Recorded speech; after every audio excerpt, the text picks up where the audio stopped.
নমস্কার। স্বরচিত গল্প পাঠ করে শোনাচ্ছি দীপক কুমার মজুমদার। এবারের গল্প কালিম্পংয়ের গেস্ট হাউসে। ঘটনাটা ঘটেছিল প্রায় বছর 5 আগে। সদ্য চাকরি থেকে অবসর হয়েছে। চাকরির জীবনে বিশেষ করে শেষের দিকটায় প্রচণ্ড কাজের চাপে লম্বা ছুটি পাওয়া যেত না, তাই বেড়াতে যাওয়া খুব একটা হয়ে ওঠেনি। কাছেই এক প্রতিবেশী ঘোষবাবু, তারও ওই একই রকম অবস্থা। আমার থেকে বছর 2 আগেই রিটায়ারমেন্ট হলেও একা একা আর তার বেরিয়ে ওঠা হয়ে ওঠেনি।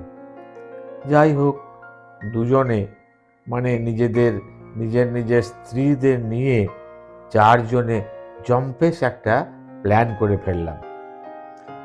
দিন দশেকের সময় নিয়ে নর্থ বেঙ্গলে ডুয়ার্সের বেশ কয়েকটা জঙ্গলে ঘোরা হবে। মাঝে 2 দিন কালিম্পং। না, এর মধ্যে দার্জিলিং থাকছে না, ওটা পরের বার হবে। সেই মতো বিভিন্ন জায়গায় গেস্ট হাউস বুক করা হয়ে গেল। দিন 15 অপেক্ষার পর আমরা 2 পরিবারের 4 জন একদিন ব্যাগেজ নিয়ে নর্থ বেঙ্গলগামী একটা ট্রেনে চেপে বসলাম। ভোরের দিকে এনজিপি স্টেশনে নেমে আধ ঘন্টা মতো অপেক্ষা করতে হলো। গাড়ি বুক করা ছিল, আমাদের প্রথম ডেস্টিনেশন সান্তালখোলা পৌঁছে দিল। চারিদিকে পাহাড়ে ঘেরা অল্প খানিকটা প্রায় সমতল জায়গায় কুয়াশা ঘেরা ছোট ছোট কটেজ।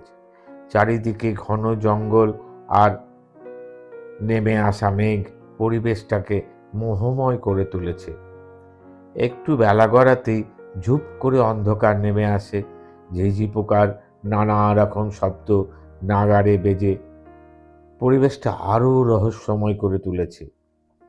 পাহাড়ের নিচে ঘন জঙ্গলের মধ্যে প্রায় অন্ধকার টিমটিমে আলোয় ঝিঝি পোকাদের নানা সুরের এই কনসার্ট উপভোগ করছি। এইভাবেই সময় বাড়ার সাথে সাথে অন্ধকার ও ঠান্ডা দুই বেড়ে চলেছে। রাত্রের খাবারও রেডি। খাওয়া সেরে পরিষ্কার ধপধপে সাদা বিছানায় আশ্রয় নিলাম। কাল আমাদের গন্তব্য কালিম্পং। সকালে উঠে ব্রেকফাস্ট সেরে যথাযথ সম্ভব তাড়াতাড়ি তৈরি হলেও বাদ সাধল প্রকৃতি। ভোর থেকে আকাশ গোমড়া করে আছে, আর তার সাথে ঝমঝমে বৃষ্টি। পাহাড়ি জঙ্গলের মাঝে বৃষ্টি, তার রূপই আলাদা। বেশ কিছুক্ষণ অপেক্ষা করার পর দেখলাম আমাদের ড্রাইভার গাড়ি নিয়ে হাজির।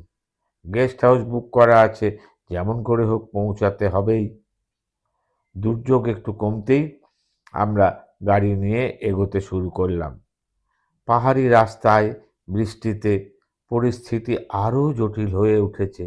খুবই সন্তর্পণে ধীরে ধীরে আমাদের গাড়ি এগিয়ে চলেছে। ঘন জঙ্গলের মধ্যে দিয়ে যাচ্ছি। সোঁদামাটির গন্ধ আর জঙ্গলের গন্ধ দুয়ে মিলেমিশে একাকার হয়ে উঠেছে। এ এক অন্যরকম মাদকতা। জঙ্গল ছাড়িয়ে লোকালয় দেখে একটা রেস্তোরাঁয় দুপুরের খাওয়া সেরে আবার এগোলাম। পাহাড়ি রাস্তায় ঘুরপাকে চড়াই উতরাই পেরিয়ে আমাদের গাড়ি থামল কালিম্পংয়ের গেস্ট হাউসের সামনে। সূর্য প্রায় ডুবতে চলেছে। গোধূলির আবছা আলোয় এক স্যাঁতসেঁতে পরিবেশে ইংরেজ আমলে তৈরি হওয়া কোনো ব্রিটিশ সাহেবের বাড়ি। সামনের দিকটা খানিকটা ফাঁকা থাকলেও ঘন পাইন গাছের জঙ্গল বাড়িটাকে আড়াল করে রেখেছে। এক ভৌতিক পরিবেশের মধ্যে দাঁড়িয়ে থাকা প্রায় শতবর্ষের প্রাচীন এই বাড়িটাই আমাদের গেস্ট হাউস। কালিম্পংয়ে এইরকম পুরনো সাহেব কুটিরগুলোকে নিয়ে অনেক ভৌতিক গল্প প্রচারিত আছে। সেই সব ভৌতিক গল্পের কথা যখন ভাবছি, তখনই প্রায়ন্ধকার বাড়ি থেকে একজন গোর্খা মানুষ বেরিয়ে এসে আমাদের পরিচয় জানতে চায়। নিজেদের নাম ও ও বুকিংয়ের কাগজপত্র দেখানোতে খুব সাদরে সম্বর্ধনা জানালো। কি ব্যাপার, এত অন্ধকার কেন? गेस्ट हाउसे आलो नहीं? मौसम इतना खराब है साहब जी, दिन भर बिजली चली गई। কোনো চিন্তা নেই, সামার এমার্জেন্সি লাইট है, রাত্রে বিজলি আসতেও পারে। মনটা কেমন যেন ছ্যাঁত করে উঠল। এ কোথায় এলাম রে, কে জানে। ঘোষ বৌদি সাধারণত অবস্থাতেই, যে কোনো অবস্থাতেই একটু ভীতু প্রকৃতির, তার উপর এই রকম এক ভৌতিক পরিস্থিতিতে আরও যেন ঘাবড়ে গেছে। আমি অভয় দিয়ে মন শক্ত করার জন্য বললাম, এত ভাববেন না, এক্ষুনি আলো এসে যাবে। আর এ হলো ট্যুরিস্ট প্লেস, ট্যুরিস্টদের যাতে কোনো অসুবিধে না হয় সেদিকে এখানকার সবাই তৎপর। কি জানি, আপনারা বলছেন যখন, ভালো হলেই ভালো। ইতিমধ্যে সেই গোর্খা মাঝবয়সী বিনম্রভাবে হাত কচলাতে কচলাতে একটা ট্রেতে 4 কাপ চা আর খান কত বিস্কুট নিয়ে হাজির। সাহেব জি, আমার নাম পদম গুরুং, এই গেস্ট হাউসে সবাইকে আমি দেখাশোনা করি, দরকার হলে আমায় ডাকবেন। গেস্ট হাউসে আর কতজন আছে গুরুং, যাদেরকে তুমি দেখাশোনা করছো? বেশি নয় বা সাহেবজি, এখন তো অফ সিজন চলছে। নিচে একটা ফ্যামিলি ছিল, একটু আগেই তারা বেরিয়ে গেল নিজেদের গাড়ি চালিয়ে। এই সন্ধ্যাবেলায় চলে গেল? উৎসুক হয়ে জানতে চাইলাম। কথাটা এড়িয়ে পদম বলে উঠল, আপনাদের এই দুটো ঘর, সব কিছু রেডি আছে, আপনাদের কিছু সেনে লাগলে বলবেন, চটপট গরম বানিয়ে দেবো। পেঁয়াজ পকোড়ার অর্ডার দিয়ে আমরা যে যার পছন্দ মতো ঘর দখল করে নিলাম। ঘরের ব্যাপারে ঘোষ বৌদির আবার একটু বাই আছে। এই ঘরে চাদরটা যেন কেমন, জানলাটা মনে হচ্ছে ভালো করে লাগছে না, ইত্যাদি ইত্যাদি।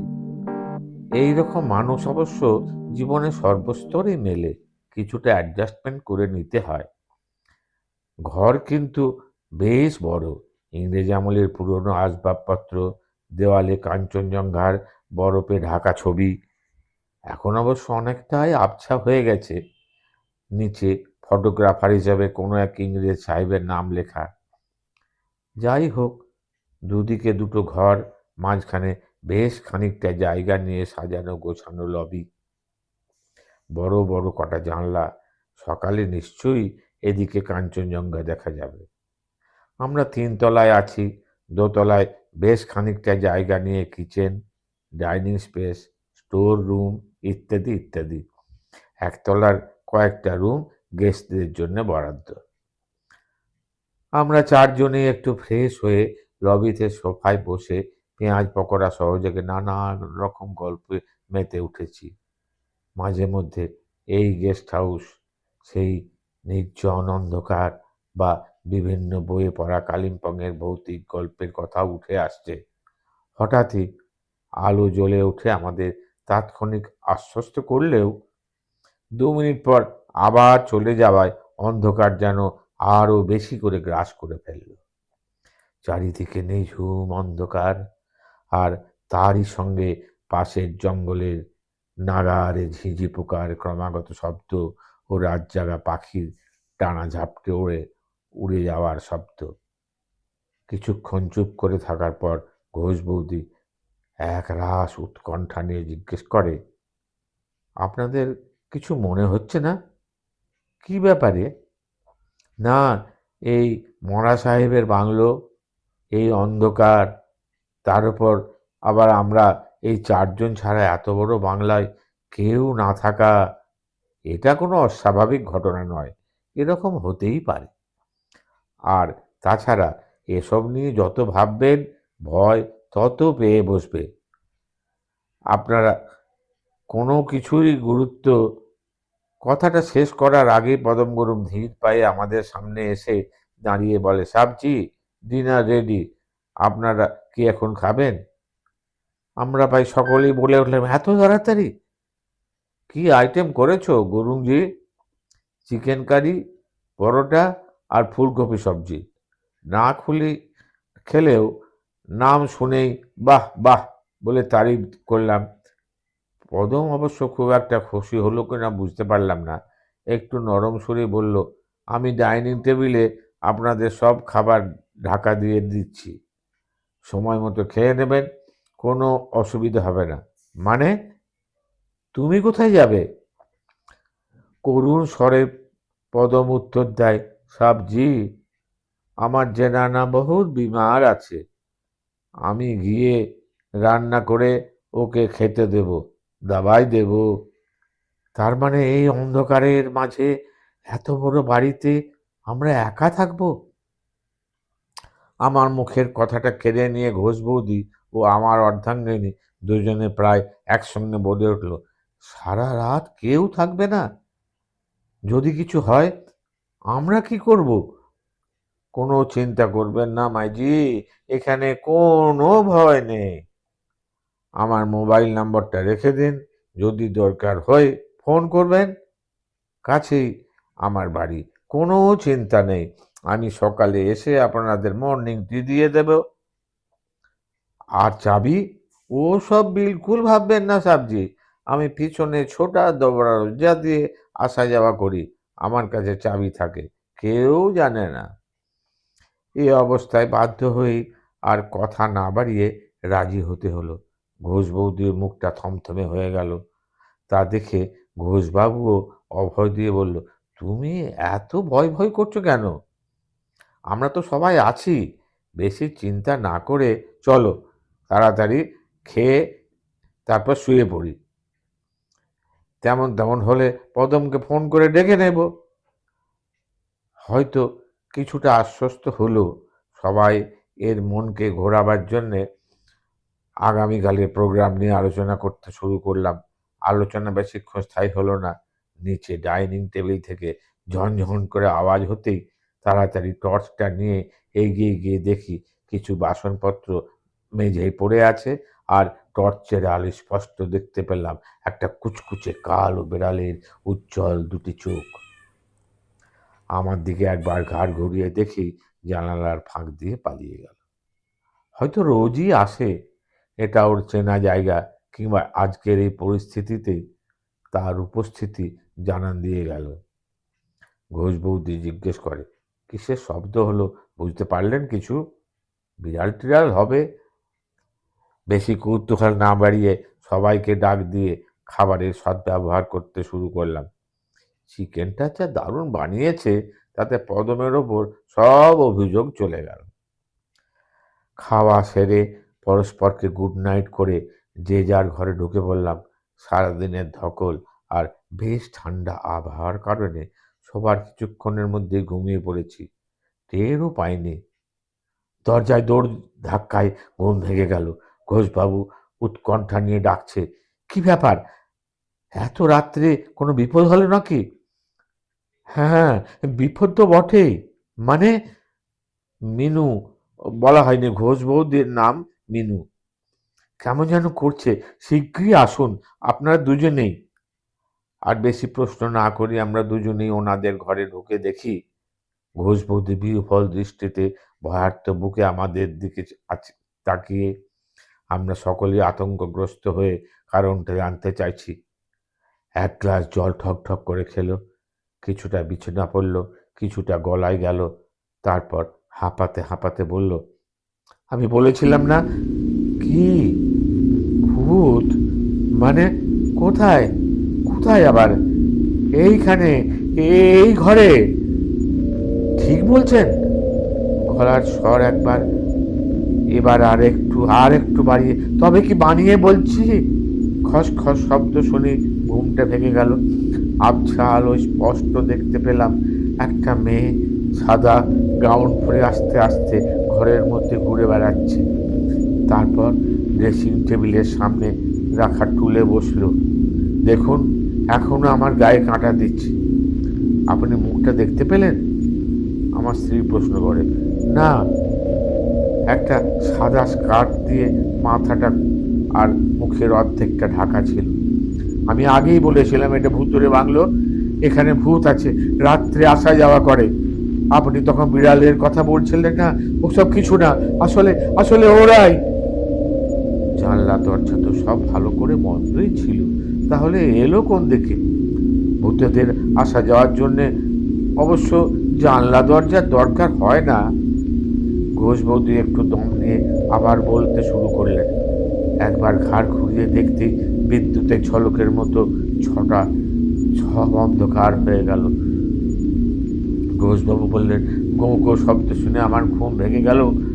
ধাক্কা দিয়ে স্বাভাবিক না হওয়াতে আপনাদের ডাকতে বাধ্য হলাম। না না না, ওরকম কেন বলছেন? এইটাই তো করা উচিত। উনি খুব ভয় পেয়ে গেছিলেন। ভয় পাবো না? চোখের সামনে জলজ্যান্ত ভূত ঘোরাঘুরি করছে। যাকে আর দুশ্চিন্তা না করে বাকি সময়টা ঘুমিয়ে পড়ুন। নাকি ভোর তো প্রায় হয়েই এলো, চলুন জানালা খুলে কাঞ্চনজঙ্ঘা দেখার চেষ্টা করি। ভোরের আলো ধীরে ধীরে ফুটে উঠলেও আকাশ মেঘলা, বরফে ঢাকা কাঞ্চনজঙ্ঘা আমাদের দেখা হলো না। কিছুক্ষণের মধ্যেই পরম এসে হাজির। গুড মর্নিং জানিয়ে জানতে চাইল, রাতে কোনো প্রবলেম হয়নি তো মাইজি? হয়নি আবার? তোমার মাইজি বলা দেখাচ্ছি, আগে চালে আও। ঘোষ বৌদির আক্রমণে পদম ঘাবড়ে গিয়ে সাথে সাথে জি মাইজি বলে চা বানাতে গেল। আমার স্ত্রী বলল, পদমটা খুব নিষ্ঠাবান, ঠিক ভোরবেলায় চলে এসেছে, নিকুচি করেছে নিষ্ঠার, ও জানতো সব কিছু চেপে গেছে। ইতিমধ্যে পদমের চা চলে এসেছে। গরম চায়ে চুমুক দিতে দিতে ওকে জেরা করে জানতে পারলাম যে তার বাবাও এই গেস্ট হাউসের কেয়ারটেকার হিসেবে কাজ করত। বাবার কাছ থেকে যতটুকু শুনেছে তারই কিছুটা বর্ণনা করে। এক ইংরেজ সাহেব ডগলাস খুব শখ করে এই বাড়ি বানিয়েছিল। এত বড় বাড়ি হলেও খুব সুন্দরী বউ আর একমাত্র ছেলে নিয়ে মোট 3 জনই থাকতো। আর দেখভালের জন্য সব সময় 4-5 জন লোক মজুদ থাকত। এই এলাকায় এত ঘরবাড়ি ছিল না, চারিদিকে জঙ্গল, মাঝে মাঝে কিছু কিছু বাড়ি আর এই সব বস্তি। জন্তু জানোয়ার থাকতো, সন্ধে হলেই কোনো ভরসা ছিল না। চিতাবাঘ, ভালু, ভেড়িয়া ঘুরে ফিরে বেড়াতো। একদিন ছোটা সাহেবকে একটা চিতা জঙ্গলে নিয়ে গেল। বহুত খোঁজাখুঁজি করেও লাশ পাওয়া গেল না। মেম সাহেবের খুব মন খারাপ। একদিন মারা গেল। মারা গেল কি করে? কি বলবো মাইজি, একদিন এই ঘরে গলায় রশি ঝুলে। বলো কি? আমি বাবার কাছে শুনেছি, তারপর সাহেব এই কোঠে বিক্রি করে বিলাত চলে গেল। আরও অনেক বছর পর আবার বিক্রি হলো, আর এই গেস্ট হাউস তৈরি হলো। তবে ভয়ের কিছু নাই, কোনো বিপদ কারও হয়নি। ঘোষ বৌদি বলেই উঠল, এখনো তুমি বলছো ভয়ের কিছু নেই? আমরা আর এখানে থাকবো না, খুব জোর কালকে প্রাণে বেঁচে গেছি, আর নয়। কিছু হয়েছে মাইজি? আর তোমার জেনে কাজ নেই। সেই মেম সাহেব কাল রাত্রে, আমরা আর থাকবো না। অগত্যা যত তাড়াতাড়ি বেরিয়ে পড়ার সিদ্ধান্ত নিলাম। এখানে 2 দিনের প্রোগ্রাম সেরে পরের দিন ছিল লাভা। সেখানেই ফোন করে কোনো রকমে ম্যানেজ করে এই গেস্ট হাউস ছেড়ে চললাম লাভা।